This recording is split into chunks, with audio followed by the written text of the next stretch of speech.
Pemirsa masih di Market Review dan kita masih membahas topik wacana konsolidasi Tiongkok dan Amerika dan dampaknya kepada Indonesia. Saat ini kami masih berbincang bersama dengan Bapak Hikmahanto Juwana, merupakan guru besar Hukum Internasional Universitas Indonesia. Pak Hikmahanto, kita lanjutkan kembali, Pak. Silakan. Ya, di segmen sebelumnya tadi Anda katakan posisi atau sikap Indonesia, apakah ini harus merapat kepada salah satu negara begitu.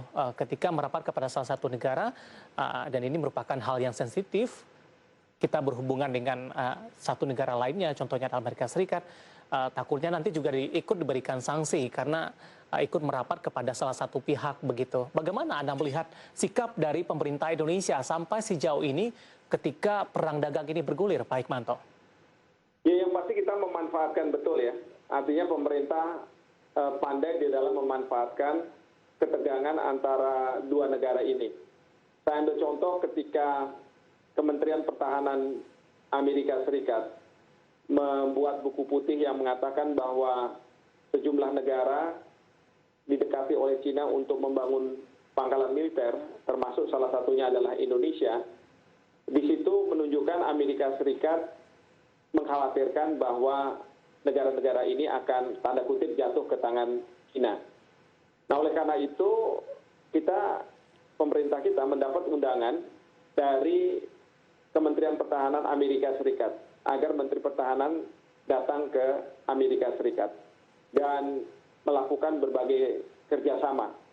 Ini sesuatu yang positif. Nah, tetapi ketika hal ini dilihat oleh Cina, mereka juga khawatir.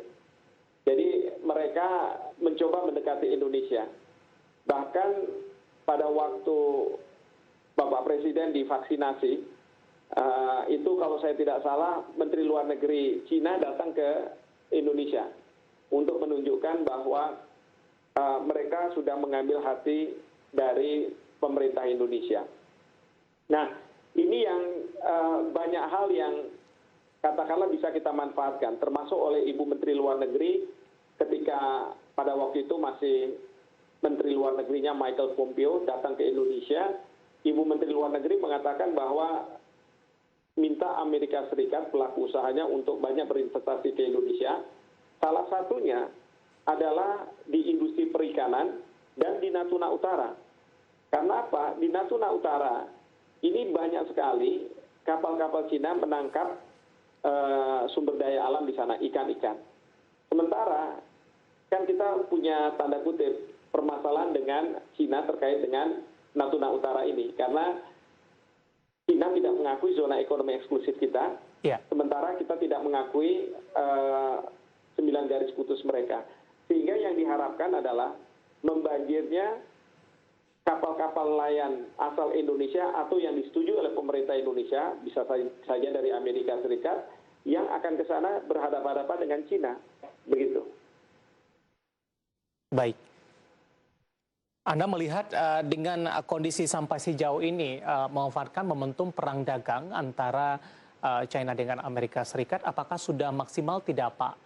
Tidak hanya dari sisi hubungan diplomasi begitu, politik, tapi juga dari sisi ekonominya. Karena beberapa waktu yang lalu ini banyak dari perusahaan-perusahaan Amerika yang merelokasinya keluar dari China, dan Indonesia pada waktu itu sedikit kebagian. Dalam hal ini, bagaimana Anda melihat dari sisi ekonominya?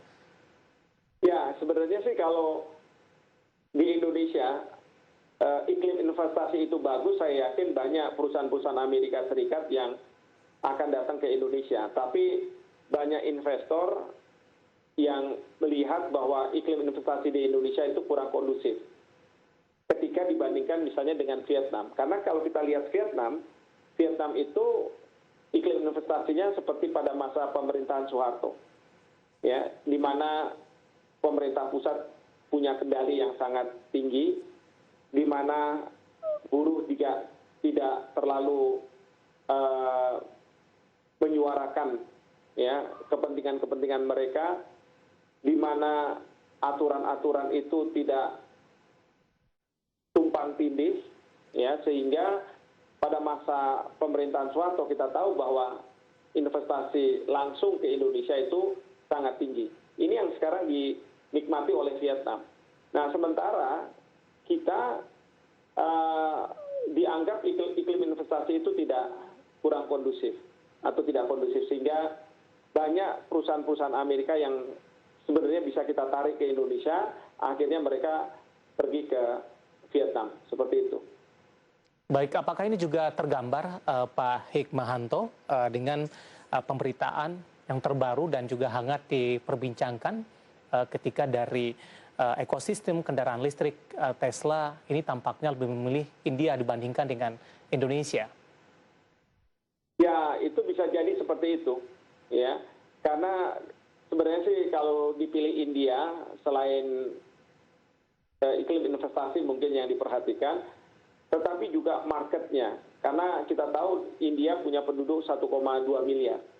Kalau misalnya kelas menengah mereka terus tumbuh, maka kemampuan untuk membeli mobil listrik itu akan sangat tinggi. Nah, ini yang katakanlah seharusnya kita bisa bersaing dengan India. Karena walaupun iklim investasi kita kurang kondusif, tetapi kelas menengah kita berkembang terus. Dan kemampuan untuk katakanlah membeli mobil listrik itu sangat tinggi.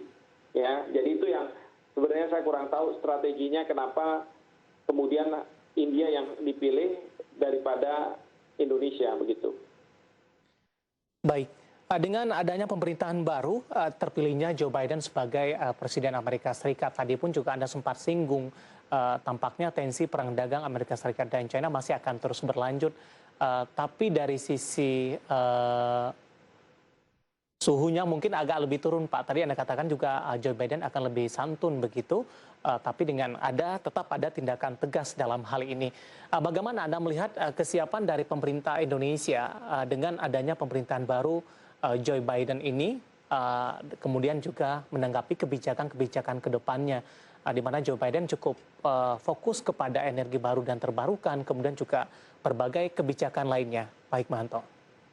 Ya, yang pasti secara alamiah, semua negara, semua pemerintahan dari negara itu akan menyesuaikan dengan kepemimpinan dari pemerintahan negara lain. Indonesia juga secara alamiah akan menyesuaikan dengan cara kepemimpinan dari Joe Biden. Tentu teman-teman di kementerian, termasuk juga Kementerian Luar Negeri, tahu bahwa Joe Biden ini dari Partai Demokrat. Dia akan lebih banyak mengusung masalah hak asasi manusia, masalah lingkungan. Nah, oleh karena itu, berkaitan dengan terpilihnya Joe Biden dan sekarang sudah menjadi presiden, kita tentu akan menyesuaikan. Ini berbeda dengan kalau misalnya kita berhadapan dengan Presiden Trump. Nah, saya yakin pemerintah kita itu sudah terbiasa untuk menghadapi segala macam pemimpin dari berbagai negara. Sehingga kebijakan-kebijakan luar negeri kita tentu kita akan coba sesuaikan dengan kebutuhan ketika terjadinya pergantian kepemimpinan. Penyesuaian seperti apa yang Anda lihat dari pemerintah Indonesia sampai sejauh ini? Yang pasti begini, kita harus lebih fokus dalam misalnya menjaga lingkungan kita. Tidak boleh ada deforestasi. Kalau misalnya kita akan memperluas lahan-lahan kebun sawit, kita perlu menyampaikan bahwa ini sudah memperhatikan masalah-masalah lingkungan hidup, sudah memperhatikan masalah hak asasi manusia. Karena yang kita tidak inginkan adalah di masa Joe Biden ini banyak komoditas unggulan kita yang tidak bisa masuk ke Amerika Serikat. Dan ini berarti kan akan berdampak pada suplai yang kita berikan dan berdampak pada lapangan pekerjaan di Indonesia. Nah, hal yang seperti ini yang kemudian harus disesuaikan. Demikian juga kalau misalnya kita bicara soal pengadaan peralatan senjata, kita juga harus hati-hati. Karena apa? Karena biasanya Amerika Serikat akan memberikan syarat hak asasi manusia yang harus dipatuhi. Kalau tidak, maka mereka tidak mau menjual atau tidak mau menjual suku cadangnya dan lain sebagainya. Ini hal-hal yang seperti ini yang tentu kita harus menyesuaikan diri. Baik, kondisi pandemi COVID-19 juga akan memberikan situasi dan tensi yang berbeda, Pak Hikmahanto? Oh iya, pasti. pasti. Jadi tadinya saya berpikir bahwa dengan adanya pandemi COVID ini, tensi akan menurun. Ternyata tidak. Iya. Justru di era pandemi ini, misalnya China justru mengambil kesempatan untuk melakukan tanda kutip ekspansinya. Sangat agresif. Itu yang kemudian direspon oleh Amerika Serikat, juga sangat agresif. Oke. Bahkan mereka mengadakan latihan perang dan lain sebagainya di dekat China. Baik, Pak Hikmanto, kita masih punya satu segmen lagi menarik, nanti kita akan lanjutkan, Pak. Kita akan jeda terlebih dahulu, dan pemirsa tetap bersama kami, Mark Rivi akan segera kembali sesaat lagi.